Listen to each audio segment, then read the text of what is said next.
Hello and welcome to this week's ISP F1 Visa Navigator. I am Houston Katharima.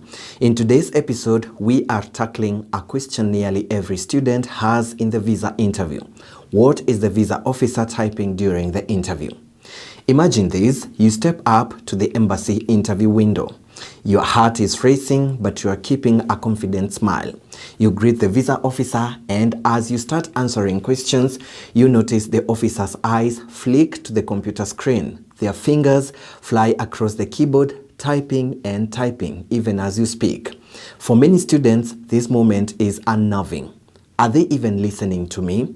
Why are they staring at the screen? Did I say something wrong? You wonder. But take a deep breath. This scene is completely normal. In fact, every visa applicant experiences it. The officer isn't ignoring you or chatting with a colleague. They are performing an essential part of their job. The consular officer might type a few words after each of your answers, or they might pause, ask a follow-up question, then resume typing.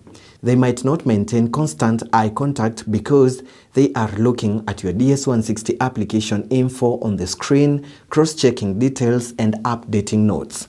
But remember, this is a standard procedure. The officer is trained to multitask, listen carefully to you, evaluate your credibility, and simultaneously document key points in the system. So, what are they writing? Let's break it down.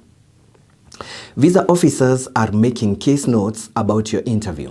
Think of these notes as the officer's private notebook, a summary of your story, the officer's impressions, and the decision points of your case.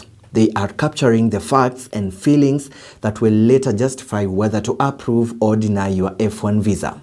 According to US State Department guidelines, even if your case seems routine, officers are expected to note the facts that led them to their decision. In other words, they are typing out why they think you do or don't qualify for the student visa based on what you say and what you submitted.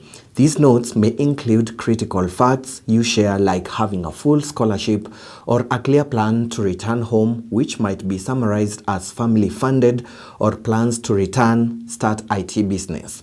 Officers also note their impressions of your confidence and preparedness. Terms like well prepared or unclear on finances may appear. They will flag any inconsistencies between what you say and what is in your application or documents. And finally, the officer's reasoning for approval or denial, such as noting 214B for insufficient ties, is recorded to explain the final decision and guide future visa reviews.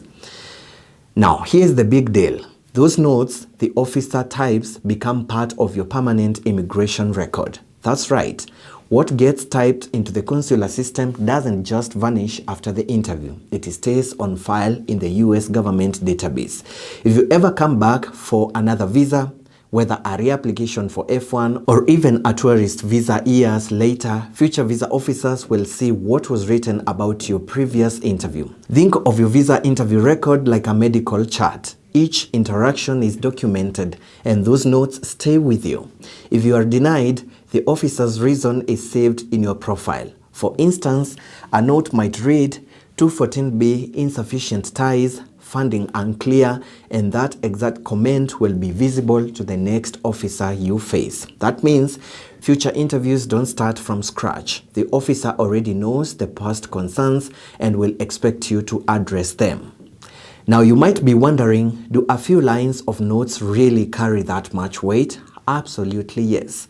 The notes matter because they are the lasting impression you leave on the US visa system. Long after the actual conversation is over, what you said and how you said it lives on in those typed remarks. As a student aspiring to travel and maybe later on work or visit the US, you want your record to be as clean and positive as possible.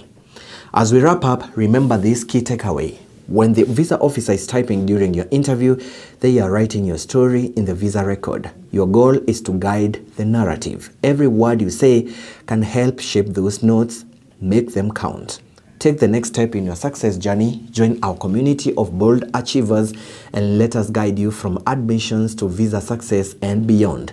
If you have a bachelor's degree with at least a 2.8 GPA out of 4, and for Ugandan students, 3.8 out of 5, you are eligible to join us, and your high school performance doesn't matter. Visit our website www.internationalscholarsprogram.com and grab our program handbook. Also, don't forget to follow us on social media. We are on Facebook, Instagram, X, LinkedIn, and TikTok, all at International Scholars Program. Thank you so much for watching today's episode of ISP F1 Visa Navigator. Cheers and goodbye.